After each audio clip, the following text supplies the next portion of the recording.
One afternoon, I sat by a small window, watching the late sunlight dance across the treetops. Suddenly, I was reminded of the days when I was relentlessly chasing life, carrying countless ambitions in my heart, yet rarely feeling a true sense of fulfillment. Back then, I always thought I needed more money, more status, more recognition from others. But the more I chased, the more exhausted I became. The tighter I held on, the more I felt something precious slipping away, something I only came to understand later. It was the balance within my soul. Letting go. Two simple words, yet they mark a journey full of challenges. I used to think letting go meant failure, weakness. But when the most exhausting days overwhelmed me, I realized it wasn't that I lacked the strength to hold on, but that what I was clinging to was pulling me down, draining my energy and the meaning of life itself. Have you ever asked yourself what you truly need to be happy? I sat down and posed that question to myself. The answer didn't come right away, but little by little it became clearer. I didn't need a bigger house, nor a more glamorous job. What I needed was a lighter soul, a morning where I could wake up without feeling weighed down by endless ambitions. Letting go doesn't mean giving up everything. It means knowing how to hold on to what truly matters. Sometimes it's simply the peaceful moments spent with someone you love or the relief that comes from releasing a relationship that no longer brings joy. There are relationships that the more we cling to them, the more they hurt both sides. There are dreams that the more we pursue them, the more we lose sight of our true selves. I used to think that to bring happiness to others, I needed to do a lot, to sacrifice, to give endlessly. But no, it turns out the most important thing is to keep a peaceful heart.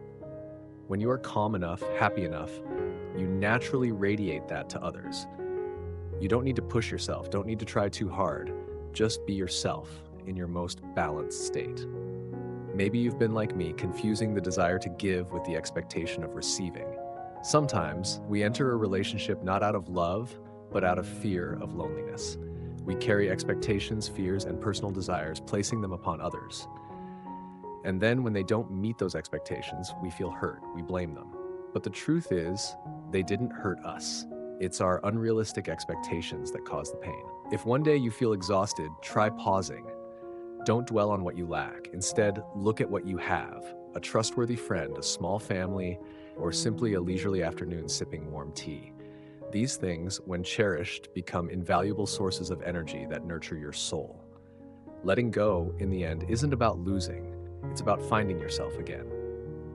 People often say that the most beautiful love is given without expecting anything in return. But the truth is, love isn't some abstract equation. It's found in every small act, every thoughtful gesture, every gentle glance shared. And above all, love requires loveliness, not just in how you treat others, but in how you preserve the sweetness and warmth within yourself. I once witnessed a friend who seemed to have it all: a warm family, a successful career, but over time, he grew irritable, always tense with everything around him. His wife, who once loved him with all her heart, began to keep her distance. He couldn't understand why, believing he had provided his family with everything they needed. What he failed to see was that along the way he had lost himself, the husband who used to listen, who used to smile, who used to cherish the simplest moments. You know, people don't drift apart because of a lack of material things, but because of a lack of connection. When you are no longer lovable, no longer a source of peace for others, everything you do becomes meaningless. People don't need you to do everything perfectly. They need you to simply be yourself. Someone who loves sincerely without being overshadowed by ambition or pressure. Looking at the relationship between parents and children, we can see the same dynamic. Parents may sacrifice their entire lives for their children, but that doesn't mean they don't long for understanding and gentleness in return. Stubborn, defiant children who only demand without giving back can turn love into a burden. I once met a mother who said, "I love my child more than myself, but sometimes I just wish they could say thank you, or at least not get angry with me every time I set boundaries." That wasn't a complaint, but a heartfelt sharing to say that love too needs nurturing from both sides. And perhaps in all relationships, the most important lesson is learning to let go, not letting go of others, but letting go of unrealistic expectations. Don't turn love into a place of extraction where you only seek to take. Before loving someone, ask yourself, am I lovable? Do I have enough energy to bring value to this person? Because love is not a place where you take, it's a place where you give. When you learn to let go, you not only bring lightness to yourself, but also clarity to your relationships. For example, if parents let go of overly high expectations for their children, they'll find joy in even the smallest efforts their kids make. If lovers release the pressure to change one another, they'll learn to love their partner for who they truly are, rather than an idealized version they've imagined. Letting go is also a way to realize that the fatigue or distance in a relationship isn't always the other person's fault. Sometimes it's the expectations you impose on them. If someone is already drained of energy, even the smallest demands can feel overwhelming. At such times, what's needed most isn't pressure, but understanding, a step back to give them time to rebuild their strength. Life is a very long journey, and everyone has their own baggage to carry. But that baggage doesn't need to be heavy. Sometimes you need to learn how to filter it, keeping only what truly matters, the things that make you more lovable, more pleasant, and more energized. That's how love not only survives, but thrives. There are days I sit alone, thinking about past relationships and the times we unintentionally hurt each other, not because of a lack of love, but because of the heavy expectations we placed on one another. We always hope the person we love will grow and improve, but how often do we stop to ask, do they have the strength to bear the burden I've placed on their shoulders? I once witnessed a couple deeply in love, yet they hurt each other just as much. The husband wanted his wife to be perfect, always cheerful, managing the family flawlessly, while he was too consumed by work to pay attention to her. The wife, despite her exhaustion, kept trying for the sake of love, but at some point she couldn't take it anymore. She broke down in tears and said, "You always want me to do everything perfectly, but have you ever asked if I have the strength to?" Her words left me speechless. True love isn't about forcing someone to fit your mold. It's about seeing them in their most authentic state, understanding them, and walking alongside them. When someone is drained of energy, what they need isn't criticism or endless expectations, but a gentle embrace and the understanding that they too have the right to feel tired. Sometimes our demands don't come from love, but from our own fears. We fear that the person we care about might not succeed, might not be happy, might not meet society's standards. But have you ever considered whether these expectations are the very burden pushing them further away? Perhaps the best thing you can do is let go, not of the person you love, but of the pressures and fears within yourself. Life, after all, is like a vast ocean. We are sailors on the same boat, facing the storms ahead. If, on this boat, we create undercurrents of blame and resentment, the boat will eventually capsize. Remember, when your loved one is hurt, you hurt too. We can't separate ourselves from those we love. So instead of causing pain, let's learn to hold each other tightly and weather the storms together. Once I met an elderly father. He told me that when he was younger, he always wanted his children to achieve great things, to excel beyond other kids. But those expectations led his family into tense and stressful days, as his children were constantly afraid of failing in front of him. Now I realize that the most important thing isn't what they achieve, but whether they feel happy, he said, his voice heavy with regret. I wish I could go back and tell them they don't need to be perfect, just being true to themselves is enough. His words made me reflect deeply on the relationships in my own life. We often think of love as a long journey, but in reality, it's much shorter than we imagine. Our loved ones won't be with us forever, and every moment spent together is precious.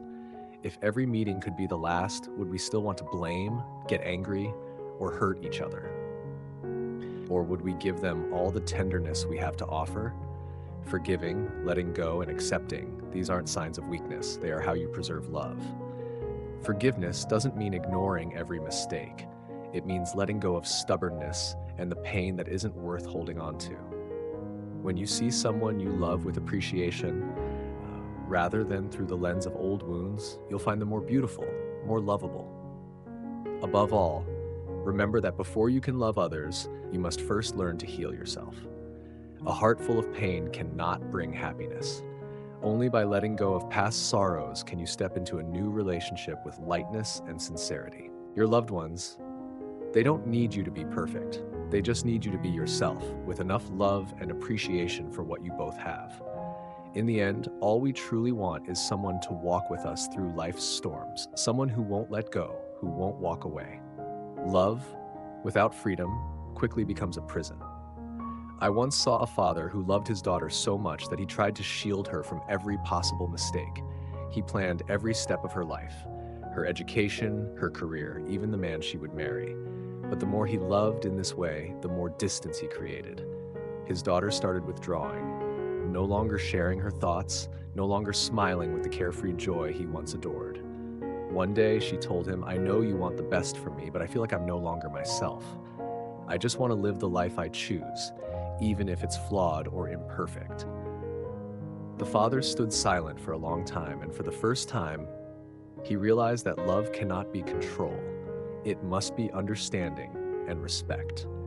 In any relationship, when you love someone, the first thing you need to learn is how to let go. Let go of the invisible power you think you hold. Let go of oversized expectations, and let go of the idea that you must be repaid equally. Love isn't a balance sheet. There's no room for tallying credits or pointing out who has given or sacrificed more. When you constantly remind someone of what you've done, love becomes heavy, like a backpack full of stones weighing down the one who receives it.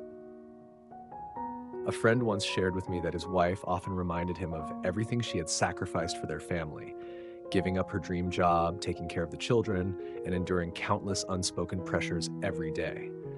At first, he felt grateful, but over time, those reminders made him feel increasingly distant.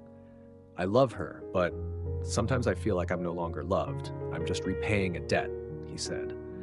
Love is not a debt to be repaid. It's a place where two people willingly share joys, sorrows, and grow together. If you feel you've given too much and haven't received enough in return, perhaps it's time to ask yourself, am I giving out of love or am I expecting something in return? Giving and receiving in love isn't a transaction.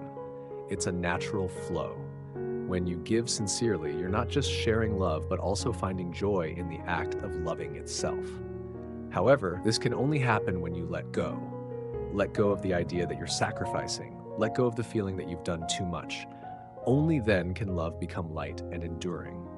Remember, the one receiving your love is also giving you a gift, the gift of acceptance. By accepting your love, they allow you to feel connected and cherished. Instead of harboring resentment, feel grateful for the opportunity to love and give. That balance is what true love needs to thrive. In family relationships, this becomes even more evident. Being a parent isn't just about sacrifice, it's about finding joy in the presence of your children. Yes, there are days when you feel drained by their demands, mistakes, or stubbornness. But in those moments, remember the times your child held your hand, called you with their sweet voice, or simply looked at you with trusting eyes. Those small moments can soothe all your weariness if you know how to cherish them. And if one day love starts to feel like a burden, try letting go. Don't try to control or impose too much. Instead, step back a little to give your loved ones the space to be themselves. When they feel free, love becomes natural and gentle, like a breeze. Not something you need to hold tightly, yet it never drifts away. Love as if every day were your last chance to love. Hold nothing back. No resentment, no blame, just understanding and appreciation. In the end, what we truly long for isn't power or control, but the ability to walk beside one another willingly and peacefully.